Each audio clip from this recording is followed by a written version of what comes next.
All praises, all praises, all praises to the heavenly, holy, almighty creator of infinity and all there is. This is Revelations.Unveiled. Detroit. Hello, family. We are back together again, congregating in this wonderful consensual assembly where we are convening and conjugating together in the greatest level of care, concern, compassion for the brothers and sisters of the world. And to the scattered tribes of the house of Israel, wherever you may sojourn, my continuous petition and prayer for your care and safety, as well as to the pending Israelites of the world. And family, we are back together again, where we are expanding our mental elaboration, collaboration, deliberation, and consideration. We are here expanding our knowledge of the mystery of the history of the holy nation. We are examining once again in our wonderful educational edification of our people, the slave trade. And we are now in the 1600s through the year 1700. And so we shall continue with filling in those blanks and those holes that we have not received in this carnal common curriculum on this continent of confusion. And so, family, we shall begin as we converge into the Revelations.Unveiled. Detroit den, where we shall sit in peace and comfort and safety, love and harmony, as we began to fill our souls as well as our intellect with that of the supreme respect. And so we shall begin with the slave trade timeline, the 1600s through 1700s. 1600, Pedro Gomez Reynal dies. The Spanish slave trading monopoly is passed to J.O. Rodriguez Cuzino, the governor of Angola. Also in 1600, King Philip III of Spain outlaws the use of Native American slaves in Spanish colonies. 1601, the Jesuits build their first sugar mill in Brazil. 1604, Shakespeare's play Othello, The Moor of Venice, is first performed. The play features the figure Othello, an African general now working for Venice, who has previously suffered enslavement. May 14, 1607, Jamestown, the first permanent British colony in North America, is founded in modern Virginia. 1611, November, Shakespeare's play The Tempest is first performed. The play includes the figures of Caliban and Ariel, both enslaved. 1612, the first permanent, although non-official, British colony is founded in Bermuda. 1613, Lorenzo Pagoria publishes De Servis et Erum Apud Veteris Ministrius, a history of slavery in classical Rome. November 23, 1614, Bermuda colony becomes a crown possession.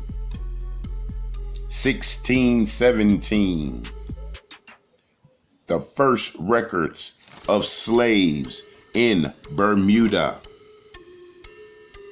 1619, the first Africans arrive in Virginia. They appear to have been indentured servants, but the institution of hereditary lifetime service for blacks soon develops. The vast majority of slaves will be transported from Africa to the West Indies.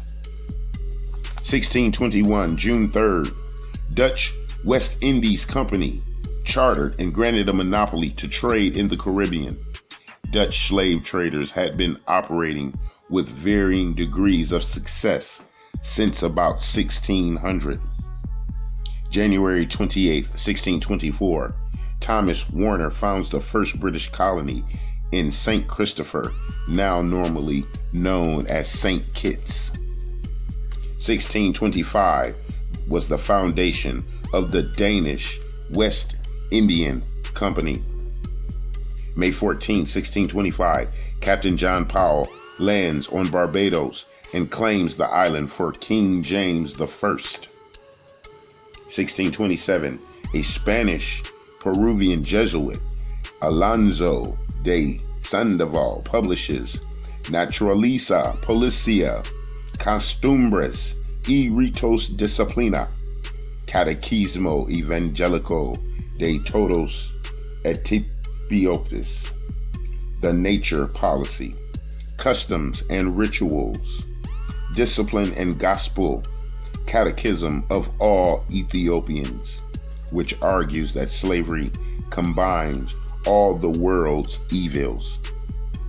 February 17, 1627, Henry Powell, John Powell's brother, along with 80 British settlers and 10 African slaves, found a colony on Barbados at Jamestown, which is modern-day Hull Town. 1632, Montserrat, originally claimed by Christopher Columbus for Spain in 1493, falls under English control, although there may have been earlier small English settlements. 1635, the foundation of the French Company d'Amérique, Company of the Isles of America. The organization is not a financial success and is restructured in 1642. February 25, 1644, a group of 11 slave peoples in New Amsterdam, modern-day New York, successfully petitioned the government there in what is first known as the Group of Manumission in a North American colony. 1647 is the foundation of the Swedish African Company. 1651, first written mention of slaves being imported into Montserrat. May 1655, British forces under the control of Admiral Sir William Penn take control of Jamaica. In 1657, Richard Legone publishes A True and Exact History of the Island of Barbados in London. The book contained one of the first detailed descriptions of a British slave plantation and gave rise to the story of Inky in Jericho. 1657, George Fox, a Quaker leader, writes a letter to friends beyond the sea that have blacks and Indian slaves. This is the first letter written by a Quaker expressing some doubts about slavery in the New World. 1660, a newly restored King Charles II of England charters the Royal Adventures into Africa, the first English state-sponsored trading company. The practice of slavery becomes a legally recognized institution in British America. Colonial assemblies begin to enact laws known as slave codes, which restrict the liberty of slaves and protect the institution of slavery. 1664, the financially troubled French Company of the Islands of America is replaced by the Compagnie des Indes Occidentales, the West Indian Company. This survives for less than 10 years. 1671, a group of Quakers, including George Fox and William Edmondson, visit Barbados and appear to have come into conflict with the Barbadian plutocracy for suggesting that slave owners should treat their slaves with humanity and attempt to convert them to Christianity. 1672, the financially troubled Royal Adventurers into Africa, founded in 1660, is restructured and given a new charter as Royal African Company. The company remains England's major slave trading organization into the 1730s. 1673, the Puritan Richard Baxter publishes anti-slavery material in a Christian directory, or a sum of practical theology and cases of conscience, in London. The financially troubled French West Indian Company is replaced by the company Senegal Company. Under various name changes, this remains the main French slave trading company into the 1720s.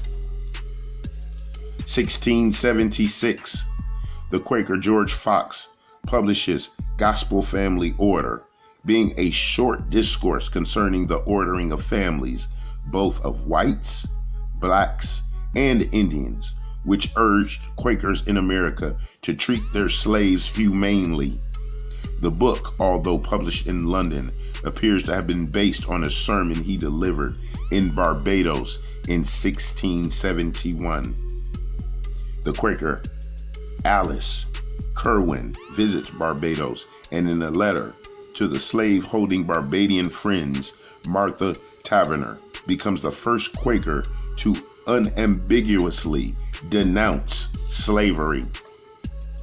1680, the Anglican Morgan Godwin publishes The Negro and Indians Advocate, suing for their admission into the church.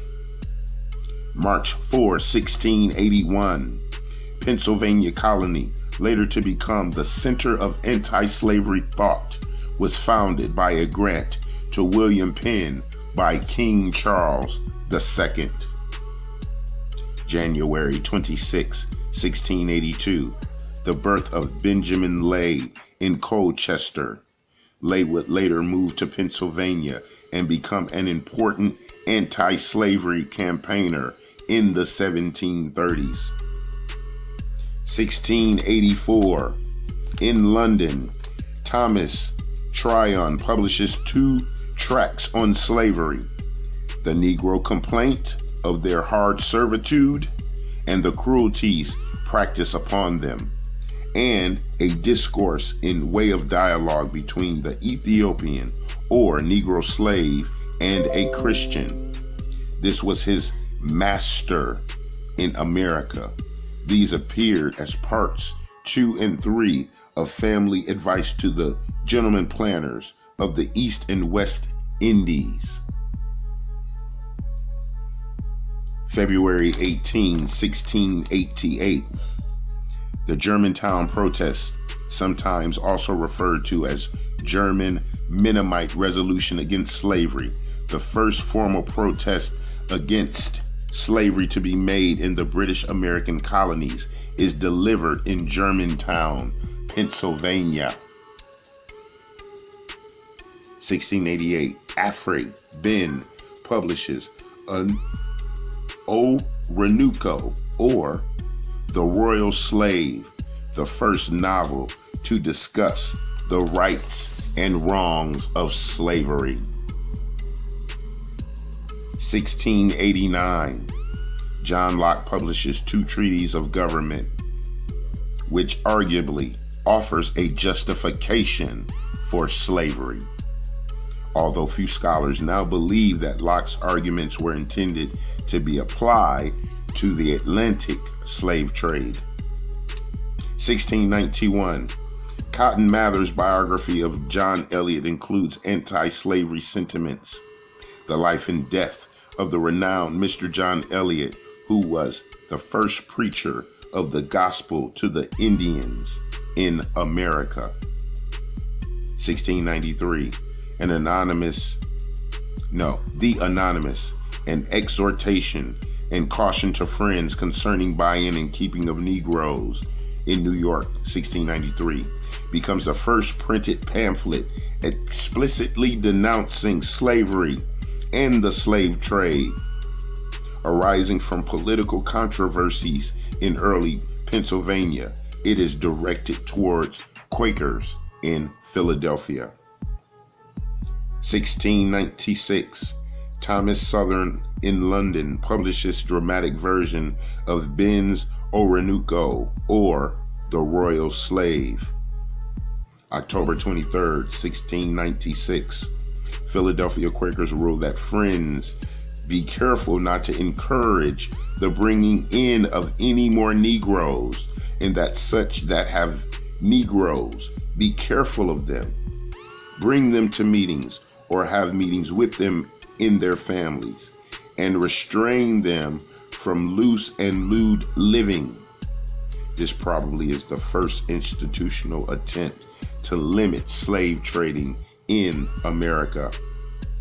July 1698, 5 ships of the Company of Scotland for trading to Africa set sail from Leith to found a colony in Darien, modern-day Panama. The venture was a disaster, with the death of most of the colonists. All right, family, that was a timeline description and review of the 1600s into the 1700s. And family, remember, for all of us out there who are amateur or professed historians, these lessons are for you to grab any one of these years on the timeline and create more of an extension and an expansion into the story of our bondage and our captivity. And as we see, and if we lend an elevated intellect to the argument of reparations, to whom would one country battle against when most of the European nations set up trading companies for slavery, when many of the African nations, the native African nations, captured us as the Hebrew Israelites in conjunction with the Ishmaelites or the Islamic Arabs to set up this global institution of slavery into the four corners of the earth. So family, reparations is due, not just from one country, but from the whole collected organization of the United Nations. And so, Lord willing, we shall continue with our convening, and we shall continue with our evaluation and our mental escalation into these years of our spiritual sleep. All praises. And so, my continuous petition and prayer for the care, safety, concern, peace, harmony, and love to the scattered tribes who sojourn worldwide, as well as the brothers and sisters of the world. And until we are together again, I love you. I love you. I love you. This is Revelations.Unveiled.Detroit.